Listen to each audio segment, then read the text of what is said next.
Hi friends, ನಿಮಗೋಸ್ಕರ ಮತ್ತೊಂದು ವಿಡಿಯೋನ ತಗೊಂಡು ಬಂದಿದ್ದೀನಿ. ಹೇಗಿದೆ ಅಂತ ನೋಡ್ಕೊಂಡು ಬರೋಣ ಬನ್ನಿ. ಚಂದ ಹೊಗಳಲು ನಿನ್ನ ಕಂಗಳ ಕಾಂತಿಗಳು ನೀನು ಹೆಜ್ಜೆಯ ಇಟ್ಟಲ್ಲಿ ಭಲೆ ನೀರು. ಐ ಹೋಪ್ ವಿಡಿಯೋನ ಇಷ್ಟ ಆಗಿದೆ ಅಂತ ಅನ್ಕೊಂಡಿದ್ದೀನಿ. ಬರೀ ನಿಮ್ಮ ಫೋಟೋನ ಆ್ಯಡ್ ಮಾಡಿದ್ರೆ ಸಾಕು. ಈ ತರ 3D ವಿಡಿಯೋನ ನೀವು ಕೂಡ ಕ್ರಿಯೇಟ್ ಮಾಡ್ಕೋಬಹುದು. ಹೇಗೆ ಅಂತ ಈ ವಿಡಿಯೋದಲ್ಲಿ ತುಂಬಾ ಸಿಂಪಲ್ ಸ್ಟೆಪ್ ಅಲ್ಲಿ ಹೇಳ್ಕೊಡ್ತೀನಿ, ಬನ್ನಿ. ಈ ವಿಡಿಯೋನ ನೀವು ಸ್ಕಿಪ್ ಮಾಡೋದನ್ನೇ ಕೊನೆವರೆಗೂ ನೋಡಿ. ಲೈಕ್ ಮಾಡಿ, ಸಪೋರ್ಟ್ ಮಾಡಿ. ನೀವೇನಾದರೂ ಈ ಚಾನಲ್ಗೆ ಹೊಸದಾಗಿ ಬಂದಿದ್ರೆ ಈ ಚಾನಲ್ನ ಈಗಲೇ ಸಬ್ಸ್ಕ್ರೈಬ್ ಮಾಡ್ಕೊಳ್ಳಿ. ಹಾಗೆ ನೋಟಿಫಿಕೇಶನ್ ಆಲ್ ಮೇಲೆ ಕ್ಲಿಕ್ ಮಾಡ್ಕೊಳ್ಳಿ. ಈ ತರ ವಿಡಿಯೋ ಮಾಡುವುದಕ್ಕೆ ನಿಮ್ಮ ಹತ್ರ ಇರಬೇಕಾದ ಮಟೀರಿಯಲ್ಗಳೇನೆಂದರೆ, ಮೊದಲು ನಿಮ್ಮ ಹತ್ರ ಅಲೈಟ್ ಮೋಷನ್ ಅನ್ನೋ ಅಪ್ಲಿಕೇಶನ್ ಇರಬೇಕು. ಎರಡನೇದು ಪ್ರಾಜೆಕ್ಟ್ XML ಫೈಲ್. ಇದನ್ನ ನಾನು ನಿಮಗೆ ಕೊಡ್ತೀನಿ, ನೀವು ಇದನ್ನ ಈಸಿಯಾಗಿ ಡೌನ್ಲೋಡ್ ಮಾಡ್ಕೋಬಹುದು. ಹೇಗೆ ಅಂತ ಮುಂದೆ ಹೇಳ್ತೀನಿ. ಮೂರನೇದು ಫೋಟೋದಲ್ಲಿರೋ ಬ್ಯಾಕ್ಗ್ರೌಂಡ್ ನ ರಿಮೂವ್ ಮಾಡ್ಕೋಬೇಕು. ಬ್ಯಾಕ್ಗ್ರೌಂಡ್ ನ ರಿಮೂವ್ ಮಾಡೋದು ಹೇಗೆ ಅಂತ ನಿಮ್ಗೆ ಗೊತ್ತಿಲ್ಲ ಅಂದ್ರೆ ಆಲ್ರೆಡಿ ವಿಡಿಯೋನ ಮಾಡಿದ್ದೀನಿ, ಆ ವಿಡಿಯೋನ ನೋಡಿ. ಬರೀ ಒಂದೇ ಕ್ಲಿಕ್ ಅಲ್ಲಿ ನಿಮ್ ಫೋಟೋದಲ್ಲಿರೋ ಬ್ಯಾಕ್ಗ್ರೌಂಡ್ ನ ರಿಮೂವ್ ಮಾಡ್ಕೋಬಹುದು. ಅಲೈಟ್ ಮೋಷನ್ ಅಪ್ಲಿಕೇಶನ್ ನ ಓಪನ್ ಮಾಡ್ಕೊಂಡು ಟೆಂಪ್ಲೇಟ್ ನ ಸೆಲೆಕ್ಟ್ ಮಾಡಿ ಅಪ್ಲೋಡ್ XML ಫೈಲ್ ಅಂತ ಇರುತ್ತೆ. ನಾನು ಕೊಡೋ XML ಫೈಲ್ ನ ಇದರಲ್ಲಿ ಅಪ್ಲೋಡ್ ಮಾಡಬೇಕು. ಫೈಲ್ ಈ ತರ ಓಪನ್ ಆಗುತ್ತೆ. ಪ್ಲೇ ಮಾಡಿ ನೋಡಿದ್ರೆ ಈ ತರ ಪ್ಲೇ ಆಗುತ್ತೆ. ಇದನ್ನ ಸರಿ ಮಾಡೋದಕ್ಕೆ ಲಾಸ್ಟ್ ಅಲ್ಲಿ ಈ ತರದೊಂದು ಆಪ್ಷನ್ ಇರುತ್ತೆ, ಅದ್ರ ಮೇಲೆ ಕ್ಲಿಕ್ ಮಾಡಿ. ಇದರಲ್ಲಿ ಕ್ಯಾಮ್ರಾ ಅನ್ನೋ ಆಪ್ಷನ್ ಆಫ್ ಆಗಿರುತ್ತೆ, ಇದನ್ನ ಆನ್ ಮಾಡ್ಕೊಳ್ಳಿ. ಈಗ ವಿಡಿಯೋನ ಪ್ಲೇ ಮಾಡಿ ನೋಡಿದ್ರೆ ಸರಿಯಾಗಿ ಬರುತ್ತೆ.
ಒಂದು ಫೋಟೋನ ಆಡ್ ಮಾಡಿದ್ರೆ ಸಾಕು, ಈ ತರ 3D ವಿಡಿಯೋನ ಕ್ರಿಯೇಟ್ ಆಗುತ್ತೆ.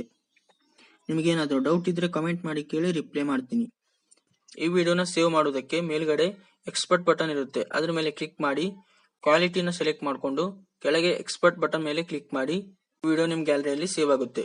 XML ಫೈಲ್ ಬೇಕು ಅಂದ್ರೆ ಡಿಸ್ಕ್ರಿಪ್ಷನ್ ಬಾಕ್ಸ್ ಅಲ್ಲಿ ಪ್ರಾಜೆಕ್ಟ್ ಲಿಂಕ್ ನ ಕೊಟ್ಟಿದ್ದೀನಿ, ಅಲ್ಲಿಂದ ನೀವು ಈಸಿಯಾಗಿ ಡೌನ್ಲೋಡ್ ಮಾಡ್ಕೋಬಹುದು.